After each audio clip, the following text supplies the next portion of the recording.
Right గా హైదరాబాద్ లో rain కి సంబంధించిన బ్రేకింగ్ న్యూస్ చూస్తున్నాం. హైదరాబాద్ లో పలు చోట్ల వర్షం దంచుకొట్టింది.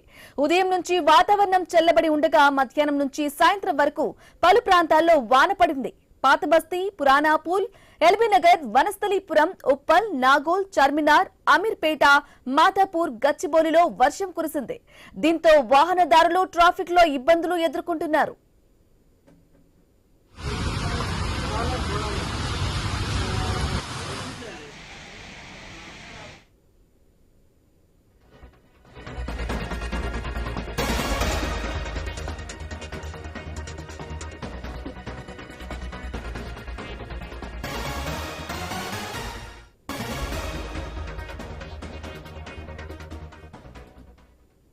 రైట్ గా ఏపీలో పలు చోట్ల వర్షాలు దంచుకొడుతున్నాయి. నెల్లూరు జిల్లా వ్యాప్తంగా కుండపోత వాన పడుతుంది.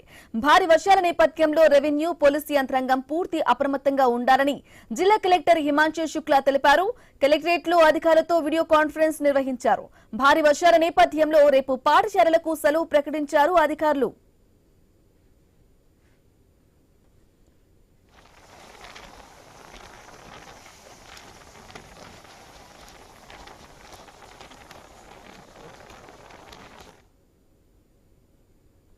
బంగాళాఖాతంలో ఏర్పడిన వాయుగుండం తమిళనాడు, పుదుచ్చేరి, దక్షిణ కోస్తాంధ్ర తీరాలకు సమీపంలో కేంద్రీకృతం అయ్యే అవకాశం ఉంది. ఈ ప్రభావంతో రాబోయే 3 రోజుల్లో కోస్తా జిల్లాల్లో తేలికపాటి నుంచి మోస్తరు వర్షాలు పడతాయని విశాఖ వాతావరణ శాఖ అధికారి జగన్నాథం కుమార్ తెలిపారు. గంటకు 50 నుంచి 70 కిలోమీటర్ల వేగంతో ఈదురుగాలులు వీచే అవకాశం ఉందని, మత్స్యకారులు ఎవరూ వేటకు వెళ్లవద్దని ఆదేశాలు జారీ చేశారు.